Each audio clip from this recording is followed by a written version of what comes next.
अस्सलाम वालेकुम। मेरा नाम हुनैन चौधरी है और आज की वीडियो में मैं आपको बताने वाला हूँ कि आप अपने इमोशन को, आप अपने जज्बात को कैसे कंट्रोल कर सकते हैं। How controlling your emotion. सबसे पहले हमें समझना होगा ये इमोशन होते क्या हैं, ये जज्बात होता क्या है।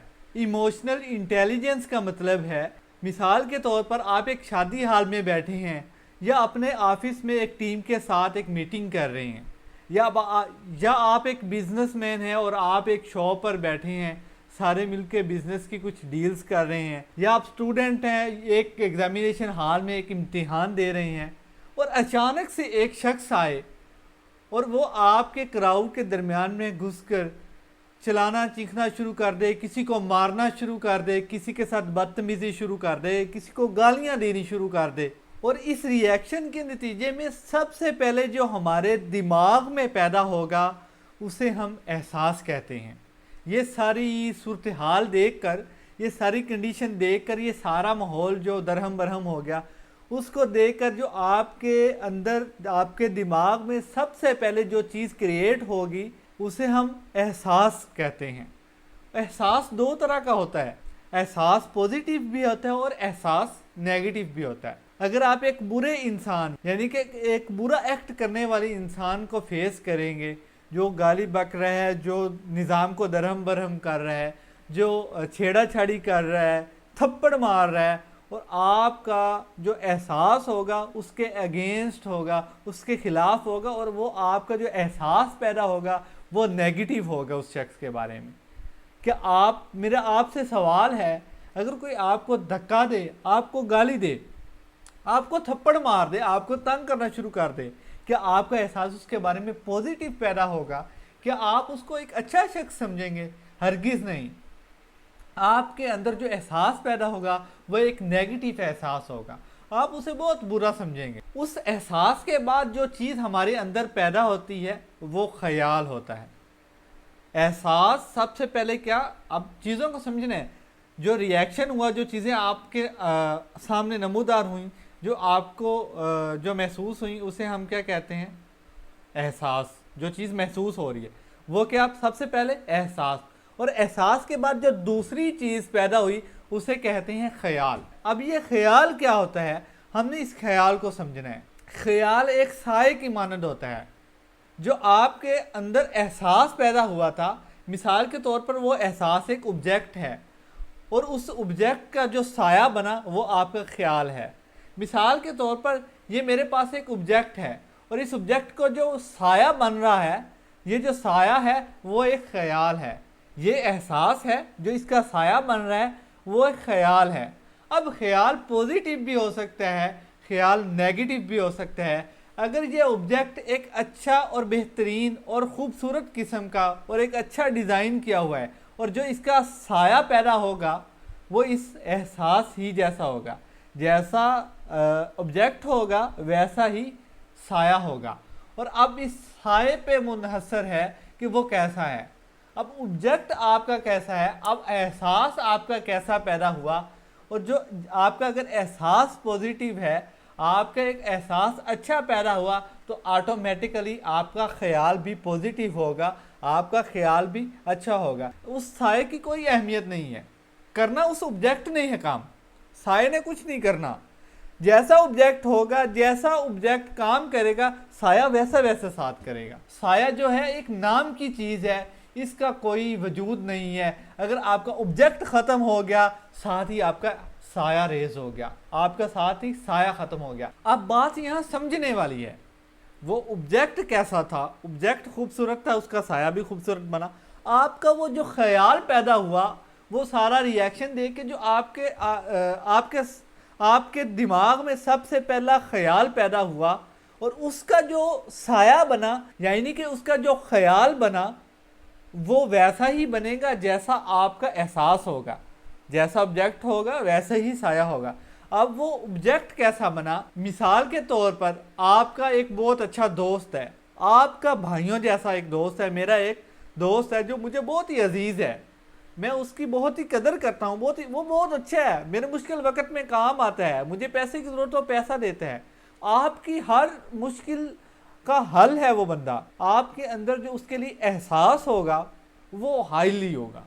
आप उसे एक बहुत, आप अपने भाइयों जैसा उसे दर्जा देंगे, आप उसे बहुत अच्छा समझेंगे, आपके दरमियान उसके लिए पॉजिटिव एहसास होगा, ठीक है। और इमोशन भी वैसे ही, जैसा एहसास उसका साया क्या होता है, ख्याल।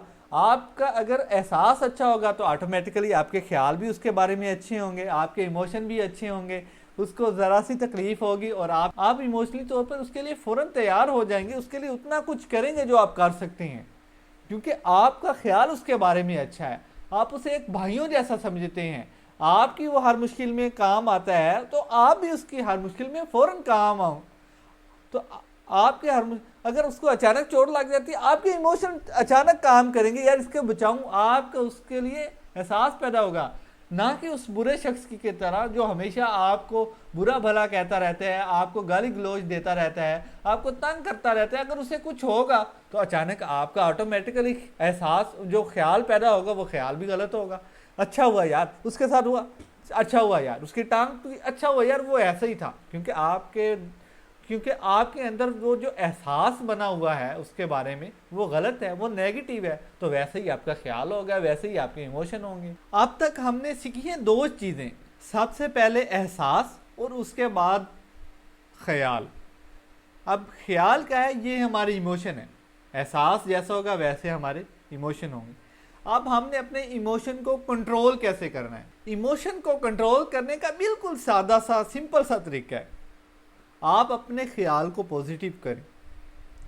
मैंने आपको बताया ना, जैसा आपका ख्याल होगा वैसा ही आपका एहसास होगा। अगर आपका ख्याल पॉजिटिव है तो आपका ऑटोमेटिकली एहसास भी पॉजिटिव होगा। अब इमोशन को कैसे कंट्रोल करना है, उस ख्याल को आपने पॉजिटिव रखना है। मिसाल के तौर पर एक शख्स आता है, आप पे झड़प पड़ता है, वो आपको गालियां देना, तुम हो ही ऐसे, मैं तुम्हारी टांग तोड़ दूंगा। आपको कोई शख्स आ कहता है मैं तुम्हारी टांग तोड़ दूंगा, और अगर आप इमोशनली कंट्रोल नहीं कर पाते, आपके इमोशन, आपका एहसास अच्छा नहीं है, तो आपका ख्याल अच्छा नहीं, आपने भी फ़ौरन इमोशनली चार्ज होना है और आपने फ़ौरन कहना मैं भी तुम्हारी टांग तोड़ दूँ। असल में वो आपकी टांग तोड़ना नहीं चाह रहा था। आप पहले आप सोचें, जो आपका एहसास है, आप फ़ौरन ख्याल पे ना जाएं, फ़ौरन उसका ऑब्जेक्ट ना बनाएं, फ़ौरन उसका साया ना बनाएं। साये की कोई अहमियत नहीं है, उस साये की कोई अहमियत नहीं है, उस इमोशन की कोई अहमियत नहीं है, उस एहसास की अहमियत है। जैसा वो एहसास पैदा होगा वैसे आपके इमोशन पैदा होंगे। आप सबसे पहले अपने एहसास पे गौर करें, आप अपना एहसास पैदा करें उसके बारे में कि उसने मुझे क्यों कहा मैं तुम्हारी टांग तोड़ दूंगा। असल में वो शख्स आपकी टांगें तोड़ना चाह नहीं रहा था, वो आप में एहसास दिलवाना चाह रहा था कि आपने यहाँ गलत किया।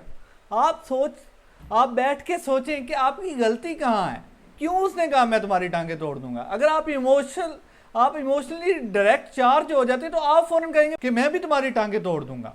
अब वो टांगें तो असल में तोड़ना नहीं चाह रहा था, असल में वो आपको समझाना चाह रहा था कि आपने यहाँ गलती की और ये आपने गलत किया। आप पहले अपनी गलतियों को देखें। अगर आप गलत नहीं भी हैं, कोई आपको आके ऐसे तंग करता है, गाली देता है, आपको ऐसे कह देता है कि मैं तुम्हारी टांग तोड़ दूंगा, तो आप फ़ौरन उसका इमेज का साया पैदा ना करें, फ़ौरन इमोशन पैदा ना करें। आप सबसे पहले सोचें कि आप में गलती क्या थी। अगर गलती नहीं है तो आप उसको बिठाएं और उससे बातचीत करें। आप उससे कहें कि मुझे आपकी ये बात की समझ नहीं आई यार, क्या कहना चाह रहे हो तुम। फ़ौरन उस एहसास का ख्याल पैदा नहीं करना, पहले एहसास पे फोकस करनी है। तो इस तरह आप अपने इमोशन को कंट्रोल कर सकते हैं। तो यूँ आप अपने इमोशन को कंट्रोल कर सकते हैं, अपने जज्बात पर काबू पा सकते हैं। आपका अगर इमेज एक अच्छा बनेगा, उसका साया अच्छा होगा, आपका जो एहसास है वो अगर अच्छा होगा, तो आपके अंदर जो ख्याल पैदा होगा वो भी अच्छा होगा। आपने अपने अंदर एहसास अच्छा पैदा करना है और ख्याल ऑटोमेटिकली अच्छा होगा, क्योंकि साये की तो कोई अहमियत नहीं है ना, जैसा ऑब्जेक्ट बनेगा वैसा साया बनेगा।